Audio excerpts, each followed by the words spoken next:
ಈ ಎಲ್ಲ ಬೆಳವಣಿಗೆಗಳ ನಡುವೆ ಡಿಸಿಎಂ ಡಿಕೆ ಶಿವಕುಮಾರ್ ಗೃಹ ಸಚಿವ ಜಿ ಪರಮೇಶ್ವರ್ ಅವರು ಭೇಟಿಯಾಗಿದೆ.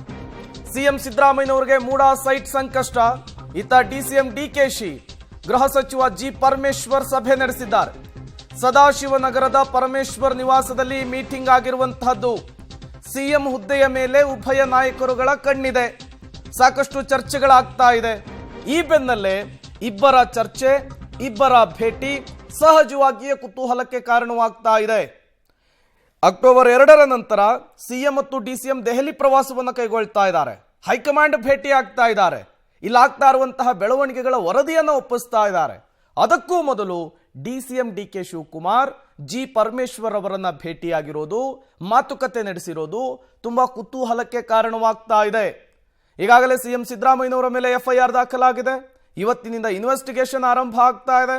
ಮತ್ತೊಂದು ಕಡೆ ಬಿಜೆಪಿ ದೊಡ್ಡ ಮಟ್ಟದಲ್ಲಿ ರಾಜೀನಾಮೆಗಾಗಿ ಆಗ್ರಹಿಸ್ತಾ ಇದೆ. ಎಲ್ಲ ಬೆಳವಣಿಗೆಗಳ ನಡುವೆ ಮೊನ್ನೆ ಕನಕಪುರದಲ್ಲಿ ಡಿಸಿಎಂ ಡಿಕೆ ಶಿವಕುಮಾರ್ ಪರೋಕ್ಷವಾಗಿ ಸಿಎಂ ಆಗುವಂತಹ ಆಸೆಯನ್ನ, ಇಂಗಿತವನ್ನ, ಮನದಾಸೆಯನ್ನ ಹೊರಗಿಟ್ಟಿದ್ರು. ಇವತ್ತು ಜಿ ಪರಮೇಶ್ವರ್ ಅವರನ್ನ ಭೇಟಿಯಾಗಿದ್ದಾರೆ. ಮಹತ್ವದ ಸಭೆಯನ್ನ ನಡೆಸಿರೋದು ಸಹಜವಾಗಿಯೇ ರಾಜಕೀಯ ಪಡಸಾಲೆಯಲ್ಲಿ ಕುತೂಹಲಕ್ಕೆ ಕಾರಣವಂತೂ ಆಗ್ತಾ ಇದೆ. ಏನೆಲ್ಲ ಚರ್ಚೆ ಆಗಿರಬಹುದು? ಸಿಎಂ ಕುರ್ಚಿ ವಿಚಾರಕ್ಕೆ ಚರ್ಚೆ ಆಯ್ತಾ, ಅಥವಾ ಬೇರೆ ವಿಚಾರಕ್ಕೆ ಏನಾದರೂ ಚರ್ಚೆ ಆಯ್ತಾ? ಸಹಜವಾದಂತಹ ಪ್ರಶ್ನೆಗಳು ಈ ಇಬ್ಬರು ನಾಯಕರುಗಳ ಭೇಟಿಯಿಂದ ಮುನ್ನೆಲೆಗೆ ಬರ್ತಾ ಇದೆ. ಮತ್ತಷ್ಟು ಡೀಟೇಲ್ಸ್ ಅನ್ನು ಕೊಡ್ತಾರೆ ನಮ್ಮ ಪ್ರತಿನಿಧಿ ಮಸೂದ್. ನೇರ ಸಂಪರ್ಕದಲ್ಲಿ ಜಾಯಿನ್ ಆಗಿದ್ದಾರೆ.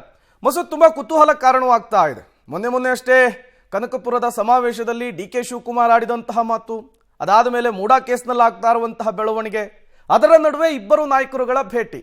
ಯಾವ ವಿಚಾರಕ್ಕೆ ಏನೆಲ್ಲ ಬೆಳವಣಿಗೆಗಳಾಗ್ತಾ ಇದೆ ಮಸೂದ್? ಪ್ರೇಮ್, ಮೂಡಾ ಆ ಪ್ರಕರಣದಲ್ಲಿ ಸಿದ್ದರಾಮಯ್ಯನವರಿಗೆ ಇಕ್ಕಟ್ಟು ಶುರುವಾದ ಬೆನ್ನಲ್ಲೇ ಕಾಂಗ್ರೆಸ್ನಲ್ಲೂ ಕೂಡ ಒಂದಷ್ಟು ವಿದ್ಯಮಾನಗಳು ಆರಂಭ ಆಗಿರುವಂಥದ್ದು.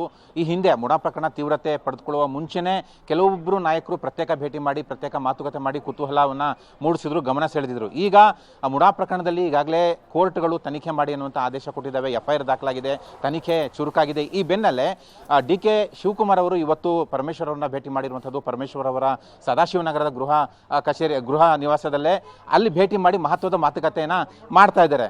ಎತ್ತಿನಹೊಳೆ ಯೋಜನೆ ಸಂಬಂಧಪಟ್ಟಂತೆ ಮಾತುಕತೆ ಮಾಡ್ತೇವೆ ಅನ್ನುವಂಥದ್ದನ್ನ ಟಿಪಿನಲ್ಲಿ ಹಾಕೊಂಡಿದ್ದಾರೆ. ಆದರೆ ಅದೇ ಮಾತುಕತೆ ಆಗುತ್ತಾ ಅನ್ನುವಂಥ ಕುತೂಹಲ. ಯಾಕೆಂದ್ರೆ ಕಾಂಗ್ರೆಸ್ನ ಪರಿಸ್ಥಿತಿ ಆ ಥರ ಇದೆ.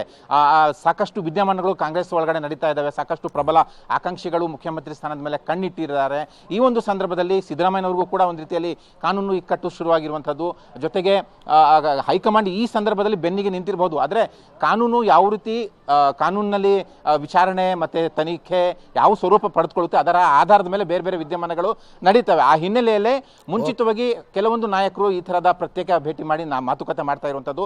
ಈಗ ಡಿ ಕೆ ಶಿವಕುಮಾರ್ ಮತ್ತೆ ಪರಮೇಶ್ವರ ಮಾತುಕತೆ ಬಹಳ ಕುತೂಹಲ ಮೂಡಿಸಿದೆ. ಇಬ್ಬರು ಕೂಡ ಪ್ರಬಲ ಆಕಾಂಕ್ಷಿಗಳೇ. ಹಾಗಾಗಿ ಏನು ಮಾತುಕತೆ ಮಾಡ್ತಾರೆ ಅನ್ನುವಂಥದ್ದು, ಎತ್ತಿನಹೊಳೆ ಯೋಜನೆ ಜೊತೆಗೆ ಬೇರೆ ಬೇರೆ ಪ್ರಸಕ್ತ ವಿದ್ಯಮಾನಗಳ ಬಗ್ಗೆನೂ ಕೂಡ ಮಹತ್ವದ ಚರ್ಚೆ ಮಾಡ್ತಾರೆ ಅಂತ ಕೂಡ ಹೇಳಲಾಗ್ತಿದೆ. Prem, okay, thank you Masood ತಮ್ಮೆಲ್ಲ ಮಾಹಿತಿಗಾಗಿ.